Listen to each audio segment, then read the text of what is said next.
कल्पना कीजिए एक ऐसी दुनिया जहां मिथक हकीकत बन जाते हैं।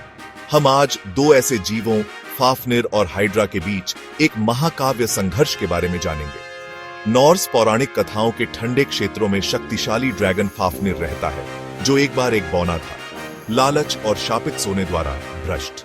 ग्रीस के धूप से सराबोर तटों पर लेरना के दलदल में हाइड्रा दुबका हुआ है। अपनी विषैली सांस और पुण्य उत्पन्न करने की क्षमता के लिए जाना जाता है। दोनों जीव भय को प्रेरित करते हैं, लेकिन क्या होगा अगर यह दुनिया टकरा जाए? फाफनिर और हाइड्रा एक अंतिम प्रदर्शन के लिए आमने सामने होंगे। फाफनिर एक बार एक बुद्धिमान बौना लालच के कारण एंडवरी के शापित सोने से भ्रष्ट हो गया। उसने अपने भाई को मार डाला और खजाने के लिए खुद को समर्पित कर दिया, जिससे वह एक भयानक ड्रैगन में बदल गया। अब वह अपने शापित खजाने पर बैठता है। उसकी आंखें पिघली हुई सोने की तरह चमकती हैं और उसकी सांस हवा को जहर देती है। फाफनिर अपनी पूर्व बुद्धि को बरकरार रखता है, जिससे वह एक दुर्जेय प्रतिद्वंद्वी बन जाता है। ग्रीक विद्या से हाइड्रा उभरता है, एक बहुसिर वाला पानी का सर्प। इसका पापी शरीर लेरना के दलदल में लिपटा हुआ है। प्रत्येक सिर विषैले दांतों से सजा हुआ है। हाइड्रा की सबसे खतरनाक विशेषता इसकी पुण्य उत्पन्न करने की क्षमता है। प्रत्येक कटे हुए सिर के लिए दो और उगते हैं। इसका खून भी घातक है, जो देवताओं और नश्वर लोगों को समान रूप से मार सकता है। लेरना के दलदल ने हाइड्रा को एक अशुभ हवा दी है, जिससे यह एक प्रतीक बन जाता है जो इसके रास्ते को पार करने की हिम्मत करते हैं। हमारी कल्पना एक ऐसा युद्ध का मैदान तैयार करती है जो इन पौराणिक दिग्गजों के लिए उपयुक्त हो। फाफनिर की खोह के किनारे पर एक विशाल ज्वालामुखी फांक के चारों ओर जमीन दरार और धूम्रपान करती है। एक प्राचीन ओक का पेड़ जीवन और मृत्यु की शक्तियों को जोड़ने वाला उनके टकराव का केंद्र बिंदु बन जाता है। फाफनिर चट्टानी छोटी पर बैठा, उसकी निगाहें हाइड्रा पर टिकी हुई हैं। हाइड्रा की कई गर्दनें फुफकारती हैं, प्रत्येक सिर की आंखें दुर्भावना से जलती हैं। मंच तैयार है टाइटन्स के टकराव के लिए। फाफनिर ने हमला कर दिया। उसकी आंखों में क्रोध की ज्वाला थी। उसका विशाल शरीर अप्रत्याशित गति से आगे बढ़ रहा था, जैसे कि वह हवा को चीरता हुआ निकल रहा हो। वह आग की एक धार उगलता है जो चारों ओर की हर चीज को जलाने के लिए तैयार थी। लेकिन हाइड्रा अपने कई सिरों को घुमाते हुए आग के टॉरेंट से बचने के लिए आश्चर्यजनक रूप से फुर्तीला है। उसकी चालें इतनी तेज थीं कि आग की लपटें उसे छू भी नहीं पाईं। हाइड्रा ने अपने सिरों से प्रहार किया। हर सिर एक अलग दिशा में वार कर रहा था, जिससे फाफनिर को चकमा देना मुश्किल हो गया। लेकिन फाफनिर अपनी चपलता के साथ हाइड्रा के हमलों को चकमा देता है। उसकी हरकतें इतनी सटीक थीं कि हाइड्रा के हमले बेकार हो गए। लड़ाई उग्र हो जाती है। दोनों प्राणियों के बीच एक भयंकर संघर्ष छिड़ जाता है। एक हिंसक नृत्य आंदोलनों और गर्जनाओं के साथ युद्ध के मैदान को हिला देता है। हर कदम पर जमीन कांप उठती है और हर गर्जना से आसमान गूंज उठता है। फाफनिर हवा में अपनी महारत के साथ हाइड्रा पर ऊपर से झपटता है। उसकी उड़ान इतनी तेज थी कि वह एक धुंधली छाया की तरह दिखाई दे रहा था। हाइड्रा अपनी अलौकिक चपलता और पुण्य उत्पन्न करने की क्षमता के साथ हर हमले का जवाब देने के लिए तैयार था। उसकी त्वचा पर लगे घाव तुरंत भर जाते थे। प्रत्येक प्रहार के लिए 2 से लगता है। हर बार जब फाफनिर हमला करता, हाइड्रा अपने कई सिरों से जवाब देती। भयानक लड़ाई रात में अच्छी तरह से फैली हुई थी। चांदनी में दोनों प्राणियों की परछाइयां और भी भयानक लग रही थी और उनकी लड़ाई की गूंज दूर दूर तक सुनाई दे रही थी। जैसे जैसे लड़ाई जारी होती है, एक क्रूर गतिरोध उभरता है। फाफनिर की आग, हालांकि दुर्जेय, केवल इतने सारे सिर नीचे कर सकती है। हाइड्रा के विषैले दांत और खून फाफनिर के कठोर तराजू के लिए एक निरंतर खतरा है। दोनों जीव घावों से भरे हुए हैं। फाफनिर अपनी बौनी बुद्धि से इस एहसास के साथ पीछे हट जाता है। उसे हाइड्रा की पुण्य उत्पन्न करने की क्षमता का फायदा उठाने की जरूरत है। हाइड्रा अपने क्रोध में फाफनिर के युद्धाभ्यास में फंस जाता है। यह मानते हुए कि जीत निकट है, हाइड्रा फाफनिर का पीछा करता है। यह वह अवसर है जिसका फाफनिर इंतजार कर रहा है। फाफनिर ज्वालामुखी फांक के मुहाने पर उड़ता है। उसकी विशाल पंखों की फड़फड़ाहट से हवा में एक गूंज उठती है और उसकी आंखों में एक अजीब सी चमक है। वह जानता है कि यह उसकी अंतिम परीक्षा है और वह इसे जीतने के लिए पूरी तरह से तैयार है। वह एक और विशाल आग उगलता है, न कि हाइड्रा में बल्कि ज्वालामुखी वेंट में ही। उसकी आग की लपटें इतनी तीव्र हैं कि वे तुरंत ही ज्वालामुखी के अंदर गहराई तक पहुंच जाती हैं।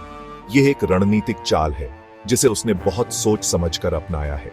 प्रतिक्रिया तात्कालिक और हिंसक है। ज्वालामुखी के अंदर की गैसें और लावा अचानक से बाहर निकलने लगते हैं, मानो वे फाफनिर की आग से जाग उठे हों। यह दृश्य अत्यंत भयानक और रोमांचक है। ज्वालामुखी फांक फाफनिर की आग से प्रज्वलित एक तीव्र उग्र विस्फोट में फूटता है। लावा और आग की लपटें आसमान तक पहुंच जाती हैं और चारों ओर धुएं का गुब्बार छा जाता है। यह एक ऐसा दृश्य है जिसे देखकर किसी की भी रूह कांप जाए। फाफनिर खुद को झुलसा देने वाली गर्मी से दूर एक सुरक्षित दूरी पर लॉन्च करने का प्रबंधन करता है। वह अपनी पूरी ताकत से अपने पंखों को फड़फड़ाता है और तेजी से ऊपर की ओर उड़ता है ताकि वह विस्फोट की चपेट में न आए। हाइड्रा इस तरह के भाग्यशाली नहीं है। वह ज्वालामुखी के विस्फोट में फंस जाती है और उसकी कई सिरों को आग और लावा से झुलसने लगते हैं। उसकी चीखें चारों ओर गूंज उठती हैं। विस्फोट इसे पूरी ताकत से मारता है। हाइड्रा की ताकत और उसकी पुनः उत्पन्न करने की क्षमता भी इस विनाशकारी विस्फोट के सामने बेबस हो जाती है। वह अपनी पूरी ताकत से संघर्ष करती है, लेकिन अंततः हार मान लेती है। पुनः उत्पन्न करने की क्षमता, जो एक बार इसकी सबसे बड़ी संपत्ति थी, अब इसका पतन बन गई है। हर बार जब वह अपने सिरों को पुनः उत्पन्न करने की कोशिश करती है, तो वे फिर से आग और लावा की चपेट में आ जाते हैं। यह एक अंतहीन चक्र है जो उसकी पीड़ा को और बढ़ा देता है। हाइड्रा की चीखें पीड़ा और हार से भरी हुई जब तक यह अंततः गिर नहीं जाती। उसकी चीखें धीरे धीरे कम होती जाती हैं और अंत में वह पूरी तरह से शांत हो जाती है। यह उसकी हार का अंतिम संकेत है। फाफनिर घायल फिर भी विजय युद्ध के मैदान को देखता है। उसकी आंखों में एक संतोष की चमक है और वह जानता है कि उसने एक बड़ी जीत हासिल की है। वह अपने घावों की परवाह किए बिना गर्व से अपने चारों ओर देखता है। लालच का ड्रैगन, शापित सोने का संरक्षक, एक और दिन मरने के लिए जीवित रहा। वह जानता है कि उसकी यात्रा अभी समाप्त नहीं हुई है और उसे अभी और भी कई चुनौतियों का सामना करना है। लेकिन आज वह विजेता है और यह उसकी सबसे बड़ी जीत है। फाफनिर और हाइड्रा के बीच की टाइटैनिक लड़ाई एक ऐसी लड़ाई जो केवल हमारे दिमाग में लड़ी गई है, लेकिन इसकी गूंज सदियों से सुनाई देती है। यह लड़ाई न केवल शक्ति और साहस का प्रतीक है, बल्कि यह हमारे भीतर की आंतरिक संघर्षों का भी प्रतीक है। केवल हमारे दिमाग में लड़ी गई एक लड़ाई जो हमें यह सिखाती है कि कल्पना की शक्ति कितनी महान हो सकती है। यह हमें यह भी याद दिलाती है कि हमारे भीतर की लड़ाइयां भी उतनी ही महत्वपूर्ण हैं जितनी बाहरी लड़ाइयां।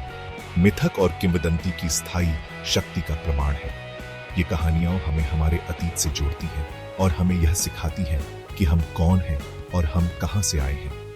यह हमें वीरता और खलनायकी, लालच और बलिदान की कहानियां याद दिलाता है। ये कहानियां हमें यह सिखाती हैं कि अच्छाई और बुराई के बीच की लड़ाई हमेशा से रही है और हमेशा रहेगी। लालच और बलिदान की कहानियां याद दिलाता है। ये कहानियां हमें यह सिखाती हैं कि सच्ची वीरता और बलिदान का मूल्य क्या होता है और कैसे ये गुण हमें महान बनाते हैं। फाफनिर की चालाकी और रणनीतिक प्रतिभा ने उसे अंतिम जीत दिलाई। उसकी योजना और उसकी बुद्धिमत्ता ने उसे अपने दुश्मनों पर विजय प्राप्त करने में मदद की। फिर भी फाफनिर की जीत कड़वी है। उसकी जीत ने उसे अकेला और उदास बना दिया है, क्योंकि उसने अपने सभी प्रियजनों को खो दिया। युद्ध के मैदान के ऊपर खड़ा शक्तिशाली ड्रैगन अपनी जीत का जश्न मना रहा है, लेकिन उसके दिल में एक खालीपन है। वह जानता है कि उसकी जीत ने उसे क्या खोने पर मजबूर किया है। अभी भी अपने शाप के लिए बाध्य है। यह शाप उसे हमेशा याद दिलाता है कि उसकी जीत की कीमत क्या थी। क्या यह जीत वास्तव में एक जीत थी या यह एंबरी के सोने के शाप का एक और प्रमाण है? यह सवाल हमें यह सोचने पर मजबूर करता है कि क्या हम जो चाहते हैं वह वास्तव में हमारे लिए अच्छा है। क्या यह एंबरी के सोने के शाप का एक और प्रमाण है? यह शाप हमें यह सिखाता है कि लालच और शक्ति की चाहत हमें कैसे बर्बाद कर सकती है। जैसे ही धुआं साफ होता है, हम अपनी नश्वरता और उन शक्तियों की याद दिलाते हैं जो हमारे नियंत्रण से परे है। ये हमें ये सिखाता है कि जीवन कितना नाजुक और अनिश्चित है। हम अपनी ईश्वरता और उन शक्तियों की याद दिलाते हैं जो हमारे नियंत्रण से परे हैं। ये हमें यह सिखाता है कि हमें अपने जीवन को पूरी तरह से जीना चाहिए और हर पल का आनंद लेना चाहिए जो हमारे नियंत्रण से परे है। ये शक्तियाँ हमें यह सिखाती हैं कि हमें विनम्र और आभारी होना चाहिए, निडर जीवित रहते